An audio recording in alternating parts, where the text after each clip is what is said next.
इनके वाले साहब मजदूर भी हैं, ये अभी अपना बच्चा लेने आए हैं। बुजुर्गो, आप कुछ कहना चाहते हैं? ਤੁਹਾਡੀ ਮਿਹਰਬਾਨੀ ਹੈ ਸਾਹਿਬ ਜੀ ਕਿ ਤੁਸੀਂ ਮੇਰੇ ਤੇ ਬੜੀ ਵੱਡੀ ਨੇਕੀ ਕੀਤੀ ਹੈ। ਮੈਂ ਸ਼ਾਮ ਨਾਲ ਰੋ ਕੇ ਬੱਚੇ ਦੀ ਮਾਂ ਦਾ ਵੀ ਰੋ ਕੇ बड़ा बुरा हाल हो गया। एक बच्चे को नशावर चीज़ दे के तो यहाँ पे पार्क में फेंका गया था। उस बच्चे को होश दिलवाई, उसका ट्रीटमेंट करवाया और उसके बाद उसकी फैमिली से राब्ता करके किस तरीके से फैमिली तक पहुँचाया। ये हमारे सेक्टर के सामने ही पार्क है। वो बच्चा लेटा हुआ था, एक शख्स ने हमें बताया कि मैंने काफ़ी देर ऑब्जर्व किया, बच्चे को नशा दिया गया। तो हम उसको उठा के दफ्तर में ले गए।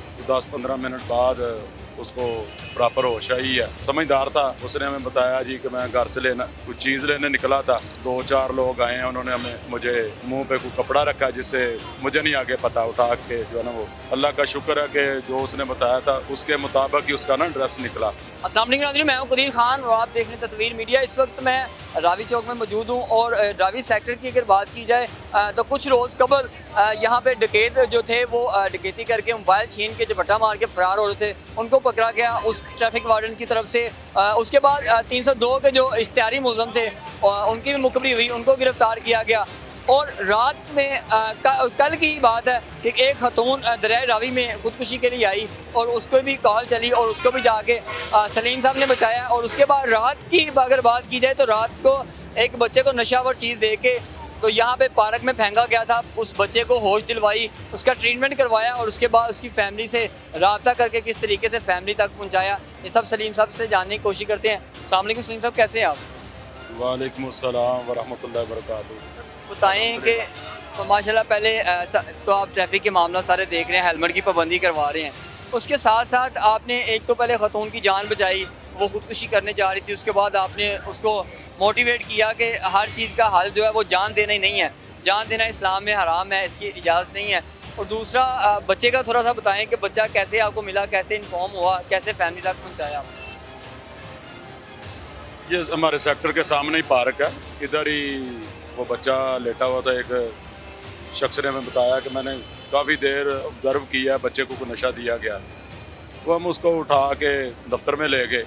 तो 10-15 मिनट बाद उसको प्रॉपर होश आई है और उससे सवाल जवाब किए। बच्चा समझदार था। उसने हमें बताया जी कि मैं घर से लेना कुछ चीज़ लेने निकला था। तो 2-4 लोग आए हैं, उन्होंने मुझे मुंह पे कोई कपड़ा रखा जिससे मुझे नहीं आगे पता। उठा के जो है ना वो ले आए हैं। फिर हमने ज़ाती तल्लक की बिना पे जो उसने एड्रेस बताया था, अल्लाह का शुक्र है कि जो उसने बताया था उसके मुताबिक ही उसका ना एड्रेस निकला। दोस्त था हमारा किला स्टार शाह मदीना कॉलोनी में, उसे फ़ोन किया, वो उनके घर गया है। घर वालों ने कहा जी हमारा बच्चा तकरीबन 12 बजे का लापता है। तो वाला साहब उसके तकरीबन रात 12 बजे हमारे पास इधर पहुँचे रात को। साथ उनके एक महल्ले का ही मौजूद शख्स था, वो उनके वाला साहब मजदूर भी थे एक टांग से। वो कहते हम तो थक गए थे, ढूंढ ढूंढ के थक गए थे। कब, क्या बताया उन्होंने, कब बच्चा जो था वो घर से गायब हुआ और कितना टाइम गुजर गया था जब आपने उनको कॉल की और यहाँ पे पहुँचे? उन्हें तो तकरीबन 12-13 घंटे बाद मिला। वो गांव में बच्चा तो 5 मिनट के लिए आंखों से ओझल हो जाए तो इंसान का जो है वो सांस लेना मुश्किल हो जाता है। जो बच्चे हैं बड़े प्यारे होते हैं वालिदैन को। शहर की निस्बत ना गांव में थोड़ा सा ये होता है कि चले घंटा दो कहीं गया, चचा के पास होगा या उधर होगा, क्योंकि फैमिली सिस्टम जो है ना वो ज़्यादा है गाँव में। एक ही ख़ानदान को 2-4 घर होते हो, तो 2-4 घंटे के बाद उन्होंने तलाश शुरू की होगी। वो कहते तो हम तो जो है ना मसाजिद में ऐलान किया, नहीं मिला। फिर अभी तो हम रोना धोना करके भी थक गए थे, क्योंकि रात के 12 बज गए थे ना। हमने उनको तकरीबन कॉल की, पूरा एक दिन का टाइम गुजरा। हमने उन्हें तकरीबन 11:15 के बाद हमने कॉल की है उन्हें कि ये आपका बच्चा है और ये मामला। फिर वो आए हैं और वो बड़े खुश हुए। पहले तो रोना शुरू कर दिया ना उसके वालिद ने कि यार हम तो बहुत परेशान थे।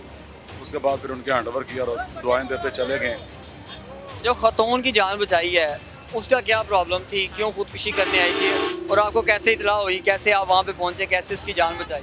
वो औरत का इशू था कि जी मेरा जो मियाँ वो मुझे इग्नोर कर रहा है, तो उसके कोई सिस्टम में कोई जो है ना वो दूसरी लड़की है, इसलिए मैंने ना जान दे देनी है। फिर उसको मैंने मोटिवेट किया कि जान देना कोई जो हल नहीं है, हल असल ये है कि आप मामलात को ना सुलझाएं।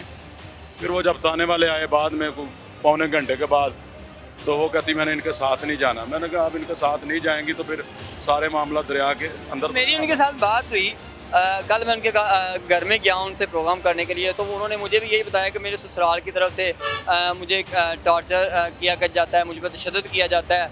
और कल जब आपने बचा दिया, आपने उसकी जान बचा दी, आपने भिजवा दिया, बाद में पुलिस वाले भी उनको टार्चर करते रहे हैं कि आप पे FIR दे देंगे, आप पे मुकदमा दर्ज कर देंगे, आपको जेल भिजवा देंगे। उनको समझाने की बजाय उनको मज़ीद थ्रेट करते रहे। तो मेरे नोटिस में नहीं है, क्योंकि घंटे से ज़्यादा वक्त गुजर चुका था।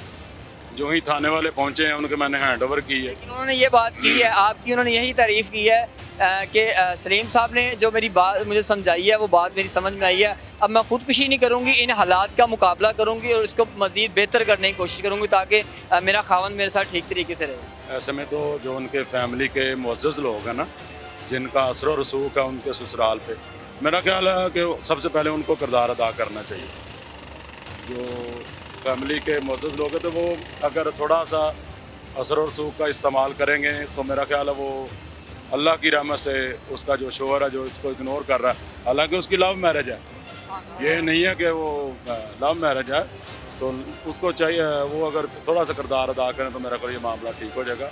बाकी मैं उसको मोटिवेट किया शरई लिहाज से कि इसके क्या नुकसान है और ये इसका गुनाह क्या है, तो वो मोटिवेट होगी थी कि इंशाल्लाह दोबारा ऐसा कदम नहीं उठाऊंगा। दूसरा मुझे ये बताएं कि आपको कोई कॉल कर देता है कि वहाँ से कोई डकैत आ रहा है, कुछ तैयारी आ रहा है, आपके पास कोई वेपन नहीं होता, कोई ऐसी चीज़ नहीं होती, उसके बावजूद भी आप अपनी जान पे खेल के उसको रोकते हैं, उसको पकड़ते हैं, मुतलका पुलिस को बुलाते हैं, उनके हवाले करते हैं। जान की परवाह किए बगैर तो ये सब कुछ करते हुए डर नहीं लगता? नहीं, डर किस बात का कि ये ड्यूटी भी है हमारी कि एक बंदा वाज़े आपको पैगाम दे रहा है कि जी वो आ रहे हैं और वो अपने तरीके से हम थोड़ी सी जान को हथेली में रखने वाली बात है। जान को हथेली में रख के एक बंदे के पास वेपन है और ऑलरेडी वो इश्तिहारी है, उसे पता है मैं पकड़ा गया तो मेरी पता नहीं कब जान छोड़नी है, तो वो जब एक बंदा ऑलरेडी है इश्तिहारी तो उसे क्या फ़र्क पड़ता है चाहे आगे पुलिस वाला हो या कोई भी हो। नहीं, अल्लाह पाक की ज़ात फिर मदद करती है, अल्लाह की ज़ात। आपके सेक्टर ने ही ये काम किए हैं, इश्तिहारियों को पकड़ा है, डकैतों को पकड़ा है, उसके बाद जो इक़दाम कत्ल के इश्तिहारी थे उनको पकड़ा है, वो तनवीर साहब ने किए हैं, क्योंकि ये सारे मामला अल्लाह की रहमत से ही होते हैं, इसके अलावा कुछ भी नहीं, अल्लाह की तरफ से ही दिलेरी आती है और सारे मामला हो जाते हैं और कोई इशू नहीं है ऐसा। बहुत शुक्रिया सलीम साहब ने हमें टाइम दिया। हम आपको बताते चलें कि ये ट्रैफिक की रवानगी को बरकरार रखते हुए, ट्रैफिक के मामलों को बरकरार रखते हुए आजकल ट्रैफिक हदरात की पाबंदी करवाई जा रही है हेलमेट की। और आप मेरे पीछे देख सकते हैं कि जितने भी लोग हेलमेट के बगैर यहाँ पे निकल रहे हैं उनको पकड़ा जा रहा है, उनके चलान किए जा रहे हैं और साथ साथ ये चोरों डकैतों को भी पकड़ रहे हैं, साथ साथ जो लावारिस बच्चे मिलते हैं उनकी फैमिली तक भी पहुँचा रहे हैं और जो लोग अपनी जान देने की कोशिश करते हैं, खुदकुशियाँ करने की कोशिश करते हैं, उनकी भी जानों को महफूज बनाया जा रहा है। तो इससे ये ऐसे इक़दाम है, हम सल्यूट पेश करते हैं अपनी सिटी ट्रैफिक पुलिस को जो कि अपने ट्रैफिक के मामला देखते देखते साथ में लोगों की रोज़मर्रा ज़िंदगी का जो क्राइम है उसको भी कंट्रोल कर रहे हैं और अपनी ड्यूटियां भी सर अंजाम दे रहे हैं। सीटी साहब को भी चाहिए इनको अप्रिशिएट किया जाए और इनको इनाम के तौर पे सर्टिफिकेट दिए जाए ताकि इनका हौसला मज़ीद बुलंद हो रहा है, इसी तरह अपना काम जारी रखें। सीटी साहब ने मेज़बान को दीजिए इजाज़त।